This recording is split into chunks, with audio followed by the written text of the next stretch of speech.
வாழ்த்தி மகிழ்வோம். இன்று நாம் பாலக வீதி 30வது பகுதியை காண உள்ளோம். புவியில் இருந்து நாம் பார்த்த இலட்சிய கருத்தில் வீற்றிருக்கும் திறவுகோல் தான் பாலக வீதி என்று நாம் தங்களிடம் பகிர்ந்து கொள்வது. புவி புதிய விசை என்று கூறுவோம். பாடத்திட்டமாக கரந்துரை வெளிப்படை பாடத்திட்டமாக புவி புதிய விசை.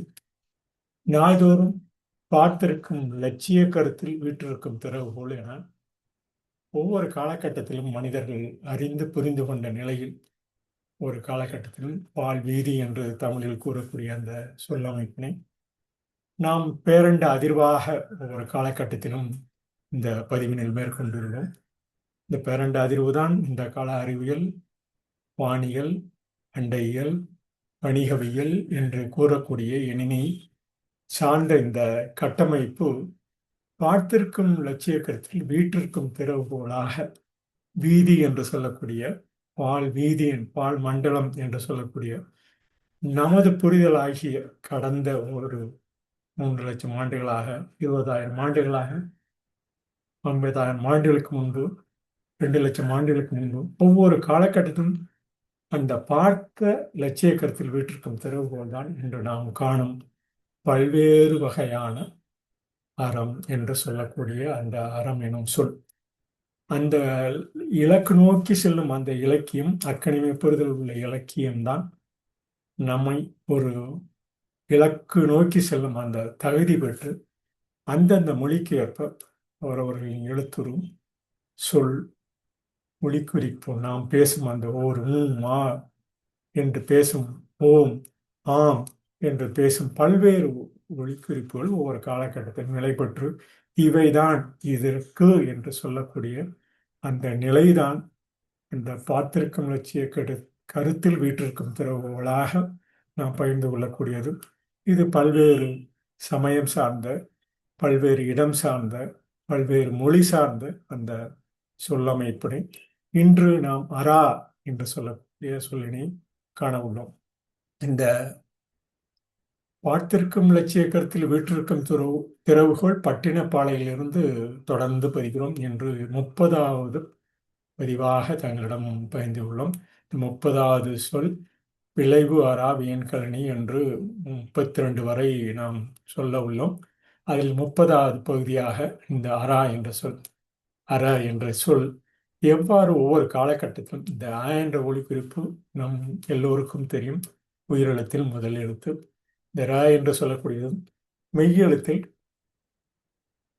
ந என்ற எழுத்துக்கு முன்னால் உள்ள கடந்த 2000 ஆண்டுகளாக ஒவ்வொரு காலகட்டத்திலும் நிலை பெற்ற அந்த ஒலிக்குறிப்பு முறை தற்பொழுது ரா என்று இந்த ஆ எனும் ஓங்கிய ஓசையாக ஆ என்று ஒலிக்கும் நிலை ஒவ்வொரு காலகட்டத்திலும் நமது புரிதலை நிலைப்படுத்தும் ஒரு அழகான சொற்பிறப்பியலாகும்.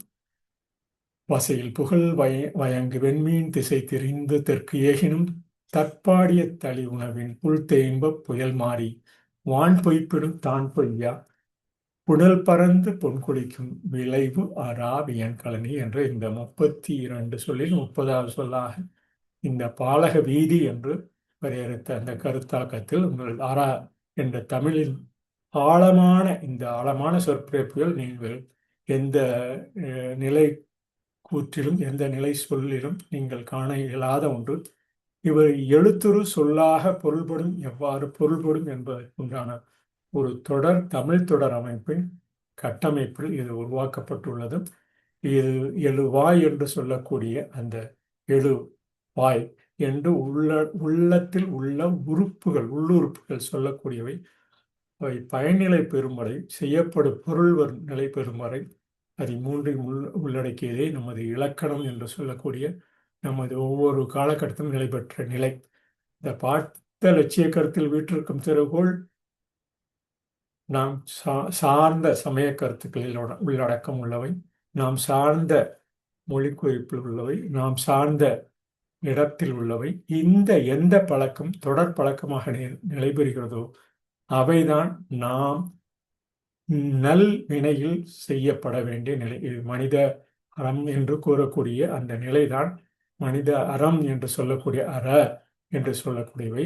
அரா என்று சொல்லக்கூடிய விளைவு அறா வியன்கலனி.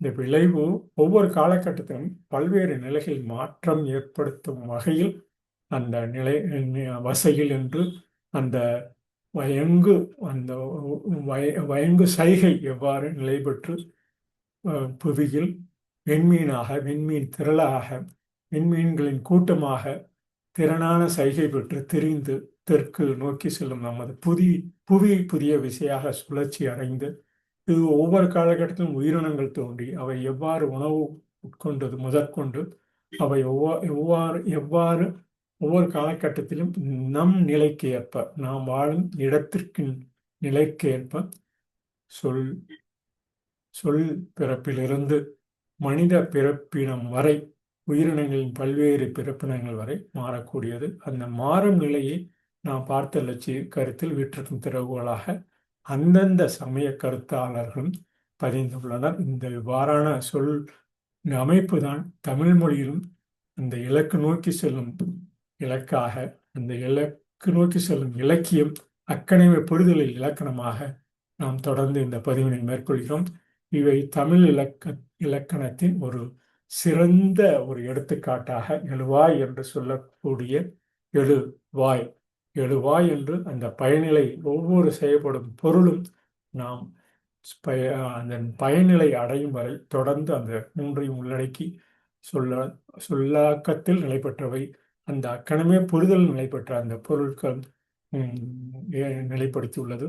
எழுவாய் என்று சொல்லக்கூடிய உள்ள வந்த தொல்காப்பியத்தில் கூறியது போல உந்தி எழுந்து அந்த சொல்லாக்கம் வருவரை கழுத்து வரை ஒவ்வொரு அணுக்களும், இந்த காலத்தில் அணுக்கள் என்று சொல்லக்கூடிய, இன்று தாயணை என்று சொல்லக்கூடிய டிஎன்ஏ வரை, ஆர்என்ஏ என்று சொல்லக்கூடிய ஆர்என்ஏ வரை தொடர்ந்து நிலை பெற்ற இந்த அறிவியல் கருத்தோடு ஒன்றி செயல்படுவதற்குண்டான ஒரு கருத்தாக்கம் தான் நாம் பார்த்திருக்கும் இலட்சிய கருத்தில் வீற்றிருக்கும் திறவுகோல்.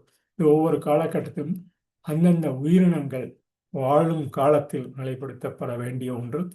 அவ்வாறான எழுவாய் தொடக்கம் செயலை தொடங்கும் ஆற்றலாக, செய்யப்படும் பொருள் என்றும் இடைப்பட்ட இயக்கம், அந்த ஆற்றல் உலகிற்கு செய்யும் நன்மை அல்லது செயல் பயனிலை முடிவு புள்ளி, அது அந்த செயலின் நிறைவு அல்லது அதன் பலன் அது ஒளி வடிவிலும் சரி பொருள் வடிவிலும் சரியாக இருக்கும். நாம் ஏற்கனவே இந்த செயல்மன்றம் இந்த நூலில் கூறியது போல இந்த கட்டை விரல் எழுத்திற்கும் ஆள்காட்டி விரல் சொல்லிற்கும் பொருள் காட்டும் விரல் அந்த நீண்ட நெடிய நமது விரல் அமைப்புக்கும் யாப்பு அணி என்பவை நமக்கு ஒரு துணை புரியக்கூடிய அந்த இலக்கணமும் இந்த கைவிரல் கொண்டே நாம் அறிந்து கொள்ள முடியும்.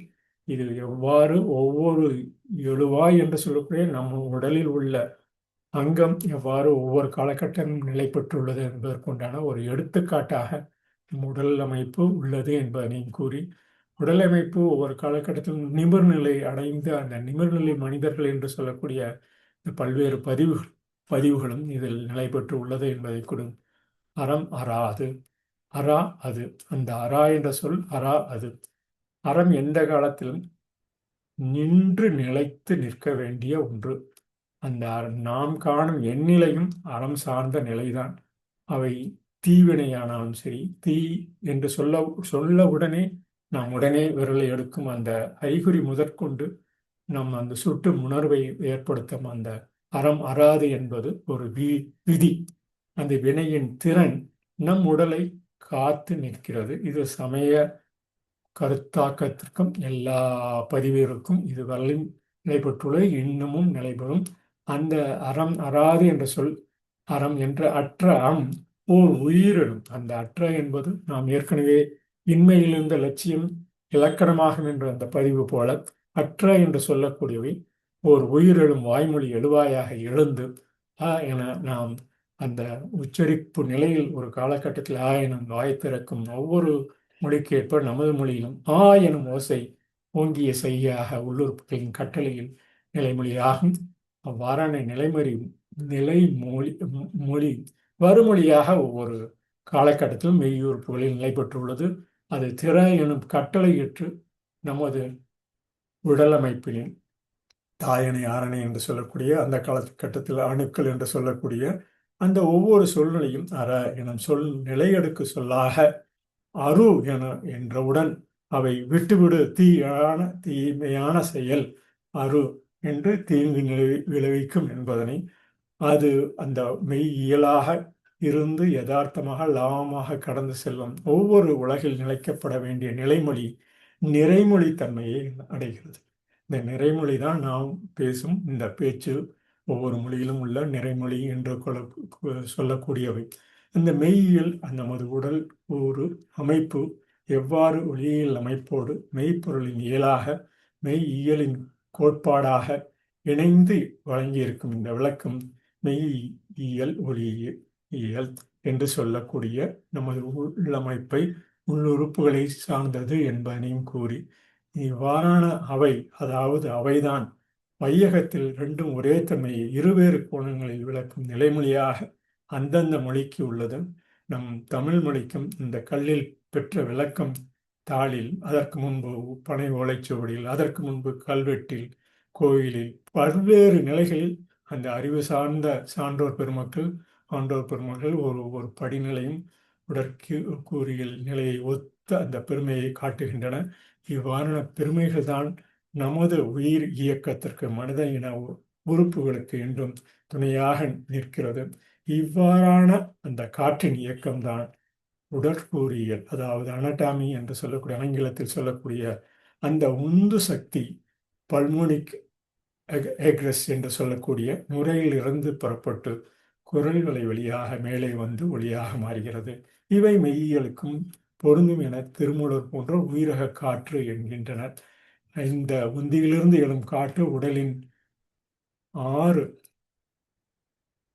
ஆறு ஆரணை என்று சொல்லக்கூடிய தாயணை உடலின் அந்த ஒவ்வொரு நிலையிலும் நிலை பெற்று தாயணை ஆரணை உறுப்பினங்களோடு ஒவ்வொரு உறுப்பினங்களோடு கடந்து வந்து அந்த உந்தி முதல் கழுத்து வரை நிலை பெற்று அந்த நாட்கள் நிலை பெற்று என்று சொல்லக்கூடிய ஒவ்வொரு செயலும் தாயணை ஆரணை, அதாவது இன்று காலகட்டத்தில் புரிந்து கொள்ள வேண்டிய தாயணை ஆரணை டிஎன்ஏ என்று ஆரணை என்று சொல்லக்கூடிய ஒவ்வொரு நிலையிலும் நாம் தமிழிலும் மொழிப்படுத்தப்படலாம். இவ்வாறான காற்று பகுதிக்கு அந்த செல்லும் அந்த காற்றுப்பாதைக்கு செல்லும் அந்த தொண்டைக்குழியிலிருந்து முற்றிலும் ஒத்துப்போக நிலை. இவ்வாறான ஒவ்வொரு எழுத்து முறைமையும் நாம் வாய் திறப்பதற்கு உயிர் எழுத்துருவாக மாறுவதற்கும் அதோடு ஒத்து போகக்கூடிய அறிவியல் நிலையும் மொழியியல் தரும்.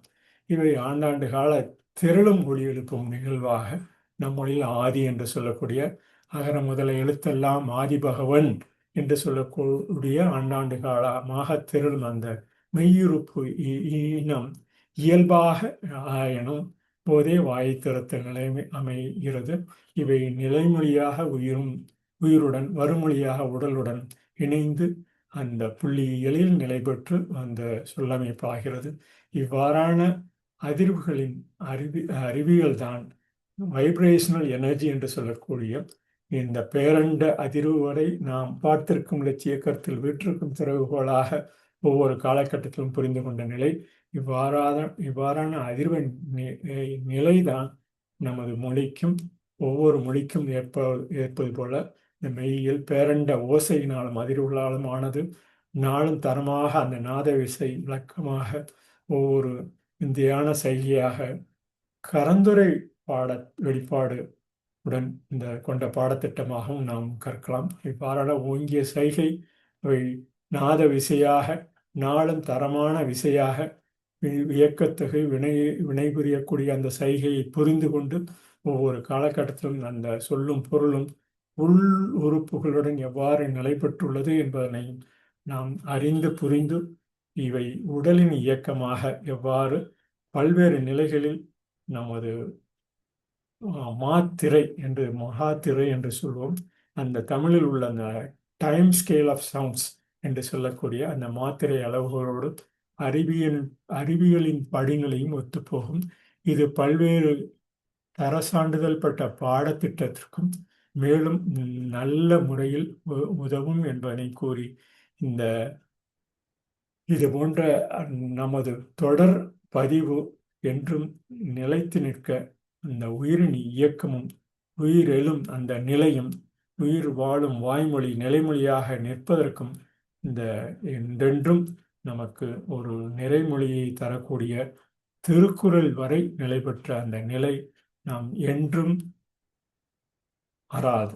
அறவே கூடாது என்று சொல்லக்கூடிய அரா என்றால் அறவே கூடாது, எக்காலத்தில் நீங்காது நல்லதே நிலைத்திருப்பதே என்று பொருள் தரும். எதையே தான் திருவருள் அரா அல் இன்பம் என நீங்காத இன்பம் என பதிந்து பதிந்து பதிந்துள்ளார்.